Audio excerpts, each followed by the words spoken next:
Chadchan police ಠಾಣಾ ವ್ಯಾಪ್ತಿಯ ಗೋವಿಂದಪುರ ಗ್ರಾಮದಲ್ಲಿ ಇವತ್ತು ಮಧ್ಯಾಹ್ನ ಅರೌಂಡ್ 2:30 ಓ ಕ್ಲಾಕಿಗೆ ಹೊಲದಲ್ಲಿ ಕೆಲಸ ಮಾಡ್ತಾ ಇರುವಂಥ ಒಟ್ಟು 8 ಅಥವಾ 8ಕ್ಕಿಂತ ಹೆಚ್ಚು ಜನ ಕೆಲಸ ಮಾಡ್ತಾಯಿದ್ರು.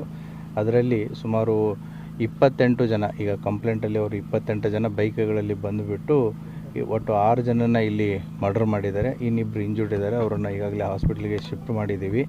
ಈ ಘಟನೆಯ ಹಿನ್ನೆಲೆಯನ್ನು ನಾವು ಚೆಕ್ ಮಾಡಿದಾಗ ಈ ಏನಿದು ಲ್ಯಾಂಡು ಸುಮಾರು 25 ಎಕರೆ ಲ್ಯಾಂಡ್ ಇದೆ, ಅದರದ್ದು ಒರಿಜಿನಲ್ ಓನರು ತೇಲಿ ಅಂತಂತೇಳಿ ಫ್ಯಾಮ್ಲಿ. ಅವರು ಮುಂಚೆ ಇಲ್ಲೇ ನೀವರ್ಗಿ ಊರಲ್ಲಿ ಇದ್ದರು.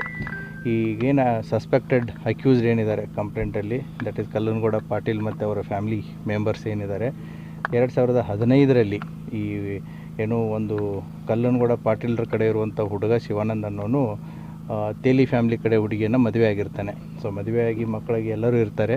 ಬಟ್ 2015ರಲ್ಲಿ ಶಿವಾನಂದ್ ಅನ್ನುವಂಥ ಹುಡುಗನ ಟ್ರ್ಯಾಕ್ಟರ್ನ ಹಾಯಿಸಿ ಕೊಲೆ ಮಾಡಿರ್ತಾರೆ. ಆ ಕೊಲೆ ಕೇಸಲ್ಲಿ ಒಟ್ಟು 4 ಜನ ಆರೋಪಿತರು ಈಗಾಗಲೇ ಜೈಲು ಶಿಕ್ಷೆ ಆಗಿದೆ.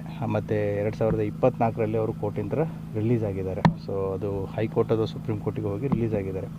ತದನಂತರ ತೇಲಿ 2015ರ ಘಟನೆ ನಂತರ ಇದೇನು ಒರಿಜಿನಲ್ ಓನರ್ ತೇಲಿ ಫ್ಯಾಮ್ಲಿ ಇತ್ತು, ಅವರು ಇಲ್ಲಿ ಉಳುಮೆ ಆಗಲಿ ಅಥವಾ ಏನೂ ಮಾಡಿಲ್ಲ. ಪೂರ್ತಿ ಇದು ಸುಮಾರು ಟೋಟಲ್ 30 ಎಕರೆ ಇದೆ, 5 ಎಕರೆ ಖರೀದಿ ಮಾಡಿಲ್ಲ, ಹಾಗೆ ಬಿಟ್ಟಿದ್ದಾರೆ.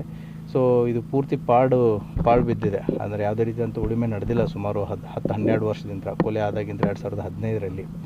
ಇತ್ತೀಚೆಗೆ ಕಳೆದ 6 ತಿಂಗಳದ ಮುಂಚೆ ಈ ಏನು ತೇಲಿ ಫ್ಯಾಮ್ಲಿ ಇದೆ, ಇದನ್ನು ಯಾರೂ ಕೂಡ ತೊಗೊಳ್ತಾ ಇರಲಿಲ್ಲ. ಮತ್ತು ಯಾರೇ ತೊಗೊಳಕ್ಕೆ ಬಂದ್ರೂ ಕೂಡ ಈ ಕಲ್ಲನಗೌಡ ಪಾಟೀಲ್ ಫ್ಯಾಮ್ಲಿ ಏನಿತ್ತು ಅದಕ್ಕೆ ಅಬ್ಜೆಕ್ಟ್ ಮಾಡ್ತಿದ್ರು. ಒಂದು 6 ತಿಂಗಳು ಮುಂಚೆ, ಅಂದಾಜು 6 ತಿಂಗಳು ಮುಂಚೆ ಈ ಚಡಚಣ ಪಟ್ಟಣದ ನಿರಾಳೆ ಫ್ಯಾಮ್ಲಿ ಈ ಹೊಲವನ್ನು ಖರೀದಿ ಮಾಡ್ತಾರೆ 25 ಎಕರೆ. ಸುಮಾರು 20 ದಿನಗಳ ನಂತರ ಇಲ್ಲಿ ಕೆಲಸ ಸ್ಟಾರ್ಟ್ ಮಾಡಿದ್ದಾರೆ. ಇಲ್ಲಿ ಬೆಳೆದಿರುವಂಥ ಗಿಡ ಕಂಟಿಗಳನ್ನು ಕ್ಲೀನ್ ಮಾಡೋದು, ಅದನ್ನೆಲ್ಲ ಕೆಲಸ ಸ್ಟಾರ್ಟ್ ಮಾಡಿದ್ದಾರೆ. ಸೊ ಇವರಿಬ್ಬರ ಮಧ್ಯೆ ಏನು ಕಲ್ಲನಗೌಡ ಪಾಟೀಲ್ ಆ್ಯಂಡ್ ಫ್ಯಾಮ್ಲಿ ಮತ್ತು ನಿರಾಳೆ ಫ್ಯಾಮ್ಲಿ ಮಧ್ಯೆ ಕಳೆದ 1 ತಿಂಗಳಿಂದ ಈ ಖರೀದಿ ಮಾಡ್ಬೇಕಾದ್ರೂ ತೊಗೊಳ್ಬೇಡಿ ಅಂತಂತ ಹೇಳಿರೋ ಒಂದು ಮಾಹಿತಿನೂ ಕೂಡ ಇದೆ. ಮತ್ತು ಈ ಕ್ಲೀನ್ ಮಾಡ್ಬೇಕಾದ್ರೂ ಕೂಡ ಕುಂತು ಮಾತಾಡುವಂಥ ಪ್ರಯತ್ನಗಳನ್ನು ಮಾಡಿದ್ದಾರೆ. ಬಟ್ ಇದು ಯಾವಾಗ ಸಕ್ಸಸ್ ಆಗಲಿಲ್ಲ. ಇವತ್ತು ಮೋಸ್ಟ್ ಪ್ರಾಬಬ್ಲಿ ಅವರು ಹೊಲದಲ್ಲಿ ಕೆಲಸ ಮಾಡ್ತಾ ಇರೋದನ್ನು ನೋಡಿಬಿಟ್ಟು ಸೊ ಬೈಕಲ್ಲಿ ಕರ್ಕೊಂಡು ಬಂದುಬಿಟ್ಟು ಇವತ್ತು ಒಟ್ಟು 6 ಜನರನ್ನು ಇಲ್ಲಿ ಮರ್ಡರ್ ಮಾಡಿದ್ದಾರೆ.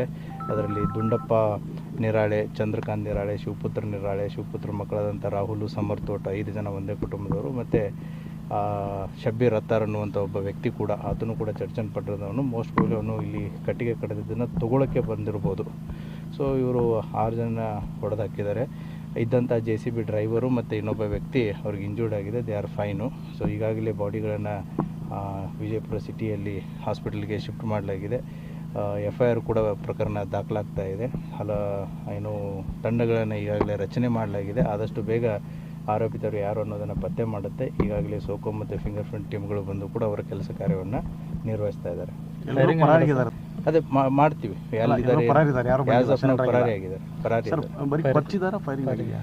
ಈಗ ಸೂಪರ್ಫಿಷಿಯಲಿ ನಾವು ಇಂಜುರೀಸ್ಗಳನ್ನ ನೋಡಿದಾಗ ಮೋಸ್ಟ್ ಪ್ರಾಬಬ್ಲಿ ಇದು ಹರಿತವಾದಂಥ ಕೊಯ್ತಾ ತೊಗೊಂಡು ಕುತ್ತಿಗೆ ಭಾಗಕ್ಕೆ ಹೊಡೆದಿರೋದು ಕಂಡು ಬರ್ತಾ ಇದೆ. ನೇಚರ್ ಆಫ್ ಇಂಜುರೀಸು ಕೂಡ ಬಾಡೀಸ್ಗಳ ಮೇಲೆ ಅದೇ ರೀತಿ ಇದೆ. ಫೈರಿಂಗ್ ಆಗಿರೋದು ಬಿಟ್ಟಿರೋದು ನಮಗೆ ಪೋಸ್ಟ್ ಮಾರ್ಟಮ್ದಲ್ಲೇ ಕನ್ಫರ್ಮ್ ಆಗುತ್ತೆ. ಮೇಲ್ಗಡೆ ಯಾವುದೂ ಕಂಡು ಬಂದಿಲ್ಲ. ಎರಡೂ ಕುಟುಂಬಗಳು ಬಂದು ಚಡಚಣ ಪೊಲೀಸ್ ಮತ್ತೆ ಎನ್ಕ್ವೈರಿ ಮಾಡುತ್ತೆ. ಬಂದಿದ್ರು ಬಿಟ್ಟಿದ್ರು ಅನ್ನೋದನ್ನ ಗೊತ್ತಿಲ್ಲ. Will see it what is. ಈಗ ಪಾಟೀಲ್ ಫ್ಯಾಮಿಲಿ ಮತ್ತು ತೇಲಿ ಫ್ಯಾಮಿಲಿ ಕೂಡ ಪರಿಚಿತರನ್ನೇ ಇದ್ದಾರೆ. ನಿರಾಳೆ ಫ್ಯಾಮಿಲಿ ಆಗಿರ್ಬೋದು ಮತ್ತು ಈಗೇನು ಅಕ್ಯೂಸ್ಡ್ ಫ್ಯಾಮಿಲಿ ಇದೆ ಅವರು ಕೂಡ ಪರಿಚಿತರನ್ನೇ ಇದ್ದಾರೆ, ಒಬ್ರಿಗೊಬ್ರು ಪರಿಚಯನೇ ಇದ್ದಾರೆ. ಮೋಸ್ಟ್ ಪ್ರಾಬಬ್ಲಿ ತೇಲಿ ಫ್ಯಾಮ್ಲಿ ನೇರವಾಗಿ ತೊಗೊಂಡ್ರೆ ಕೊಡಲ್ಲ ಅನ್ನೋದು ಒಂದಿರ್ಬೋದು. ಮತ್ತು ತೇಲಿ ಕುಟುಂಬದ ಒಂದು ಮಹಿಳೆಯೂ ಕೂಡ ಈಗ ಅವ್ರ ಮನೆಯಲ್ಲೇ ಇದ್ದಾರಲ್ಲ. ಸೊ ಹಾಗಾಗಿ ಈ ಹೊಲವನ್ನು ಅವರೇ ತೊಗೋಬೇಕು ಅನ್ನೋದೊಂದು ಉದ್ದೇಶ ಇರ್ಬೋದು. But let us see. Investigation ಇನ್ನೂ ಮುಗಿದಿಲ್ಲ, ಇವಾಗ ಸ್ಟಾರ್ಟ್ ಆಗಿದೆ. Investigation has to reveal more things. Thank you. ಆ ರೀತಿ ಆಗಿತ್ತು ಅಂತಂದರೆ ಖಂಡಿತವಾಗಿ ನಾವು ಕ್ರಮ ತೊಗೋತೀವಿ. ಇಫ್ ಏನಾದರೂ ಇದರಲ್ಲಿ ಪೊಲೀಸ್ ಮಾಹಿತಿ ಬಂದು ಅಥವಾ ಪೊಲೀಸರ ನೆಗ್ಲಿಜೆನ್ಸ್ ಇದ್ದರೆ 100% ಅದನ್ನು ಕ್ರಮವನ್ನು ತೊಗೊಳ್ಳುತ್ತೆ. There is no doubt in it. Thank you. ಇವತ್ತು ಮಧ್ಯಾಹ್ನ ಸುಮಾರು 2:30ರಿಂದ 3 ಗಂಟೆ ಅವಧಿಯಲ್ಲಿ ಬಿಜಾಪುರ ಜಿಲ್ಲೆಯ ಚಡಚಣ ಪೊಲೀಸ್ ಠಾಣಾ ವ್ಯಾಪ್ತಿಯ ಗೋವಿಂದಪುರ ಗ್ರಾಮದಲ್ಲಿ ಹೊಲದಲ್ಲಿ ಕೆಲವರು ಕೆಲಸ ಮಾಡ್ತಿರೋ ಸಮಯದಲ್ಲಿ ಅನೇಕ ಜನ ಬಂದು ಅವ್ರ ಮೇಲೆ ಚಾಕು, ಮಚ್ಚು ಮತ್ತು ಬೇರೆ ಬೇರೆ ಆಯುಧಗಳಿಂದ ಹಲ್ಲೆ ಮಾಡ್ತಾರೆ. ಈ ಘಟನೆಯಲ್ಲಿ ಸ್ಥಳದಲ್ಲೇ 6 ಜನ ಮೃತಪಟ್ಟಿರುತ್ತಾರೆ. ಇದರಲ್ಲಿ ಒಂದೇ ಕುಟುಂಬದ 5 ಜನ ಸದಸ್ಯರು ಹಾಗೂ ಇನ್ನೊಬ್ಬ ವ್ಯಕ್ತಿ ಈ ಘಟನೆಯಲ್ಲಿ ಮೃತಪಟ್ಟಿದ್ದಾರೆ. ಈಗಾಗಲೇ ಈ ಘಟನೆಯ ಪ್ರಾಥಮಿಕ ತನಿಖೆ ನಾವು ಪ್ರಾರಂಭ ಮಾಡಿದ್ದೀವಿ. SP ಬಿಜಾಪುರ ಅವರ ನೇತೃತ್ವದಲ್ಲಿ ತನಿಖೆ ನಡೀತಾ ಇದೆ. ಮೃತರನ್ನು ಈಗಾಗಲೇ ಬಿಜಾಪುರ ಆಸ್ಪತ್ರೆಗೆ ನಾವು ಶಿಫ್ಟ್ ಮಾಡಿದ್ದೀವಿ. ಮತ್ತು ಆರೋಪಿತರ ಬಗ್ಗೆ ಈಗಾಗಲೇ ನಮಗೆ ಕೆಲವೊಂದು ಮಾಹಿತಿ ಇದೆ.